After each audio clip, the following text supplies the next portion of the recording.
think I'll say some things and if Tiff wants to add, she can. We're not really going to tell you our story right now.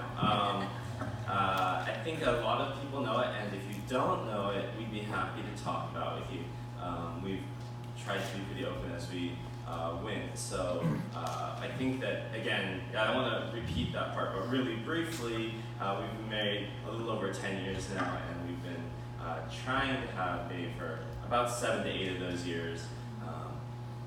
And it's been a really long journey and a really interesting one. Some good and bad, and a really good journey. But so we'd be happy to share that with you if you haven't heard it, so you can ask us. But I think I want to share a little bit about kind of how we've been feeling since having Zoel, and just kind of impact and some of the things that we've felt because of it. So. A few things. First, so I was born and grew up in this church, so I've been in this church for 37 years now. And so I'd say that I felt pretty much the depth of fellowship from here and the community and the feeling of the church. And so as I've been, I've loved growing up here, and I love my family here, and I've been well taken care of here, for sure. Definitely through all the different aspects of the church. And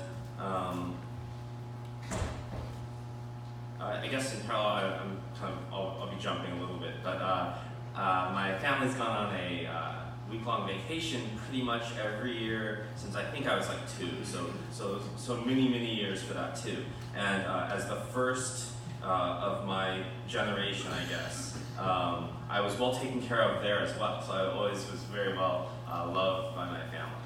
And so it's a really wonderful trip. We just came back yesterday from it. And I would say that from this particular one, I was perhaps more well-loved this week than any other time. Although truthfully, it was well as loved, but I will accept that as being me loved. And so she was doted on greatly, again, as the first of a generation. And so I would never have said before that I was not loved by my family, but from this week, it was like experiencing a different thing, it's like experiencing love again, a different way, and it was more full. And then in the same way, having been here at church for 37 years, I would never say I was not well loved by the church, but since going through this and even through the whole process of surrogacy and then after she was born and then being here, it's like being loved in a different way and feeling community in a different way and almost more full. And not that it was not love before, just that, it was more complete in many ways. And just experiencing it in a way I couldn't describe. And I know that, lots and lots of people have had kids and have felt these sort of things, but I'll just act as if it was unique to me in some way. But and so also, it's interesting that it's today, because today is the day that people are going off. The staff's already there, but the kids are going off to youth camp. And this is the first time in 26 years I will not be going to camp when I had a chance. And I really felt, so I knew obviously that would happen at some point, and I was very much dreading it, and I was very much feeling like that I feel pretty bad and sad. But the truth is that, there's a very good reason, and it's right. And it's just, again, a changing in the way I experience community and the way that it works. And, obviously I'll be praying for them, and I'm sad that I'm missing David there. But definitely, I've been blessed a lot.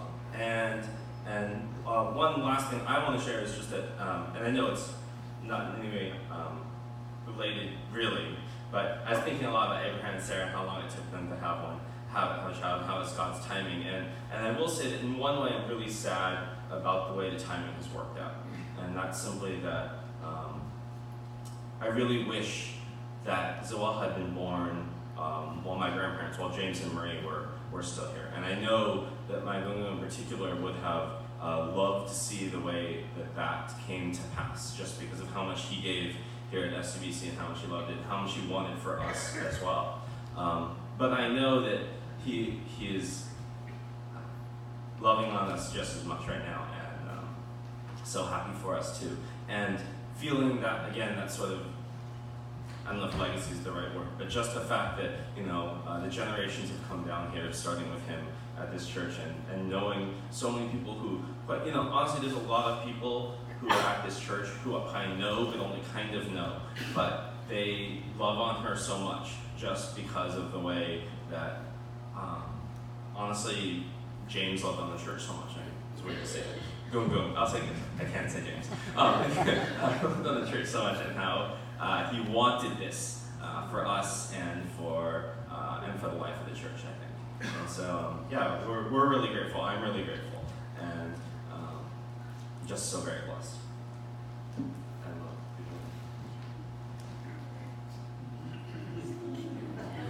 know.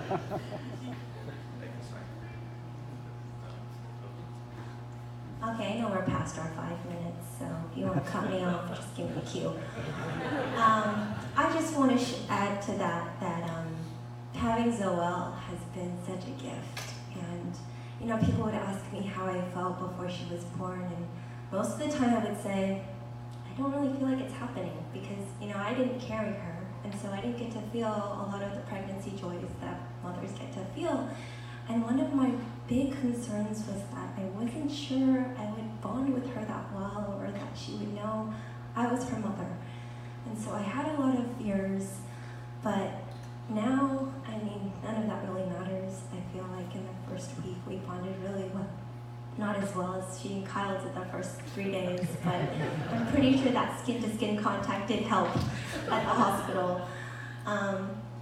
But I would just say that God has stretched me more than I would ever imagine. I shared a little bit when I went to Thailand that was a hurdle for me because of the whole germaphobe OCD-ness that I have, and that kind of translates to having a kid, because now I'm worried for her and all the germs and people wanting to touch her and hold her, and it's just, So I just ask in advance that you forgive me if I am a little bit weird with that. But trust me, I'm trying to let go a lot. And, I'm just thinking about one of these arguments that Kyle and I had the other day. Another way that God really spoke to me. She was literally sandwiched between me and Kyle. We were sitting on the couch, and she's sitting in her little boppy, which is like a giant pillow with a hole in the middle. And we were arguing, and she was turning her head and looking at each of us as we took our turn to fight.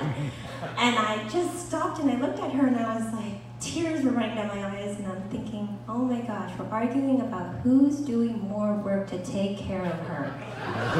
And how many years were we praying for her? And God just kind of kicked me, and it was just like, you know what, that's pretty crazy. And I felt so ashamed. I just looked at her and I was like, I'm so sorry, baby. Forgive me. And then I immediately apologized to Kyle and told him how selfish I was. And the thing is, if you knew me the way I was before she was here, if I fought with Kyle, I would ignore him for a day, pretty much not talk to him, and just be stubborn about it. But this was definitely God's work, because that's not me who would relent so quickly.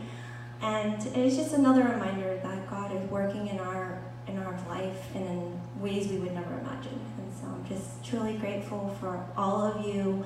Having Zoelle was not just for me and Kyle. It's a reminder that Zoelle is a gift for everybody in this world, and I need to share her. We all need to share her, and just let God work the way He wants to work in her life. So thank you.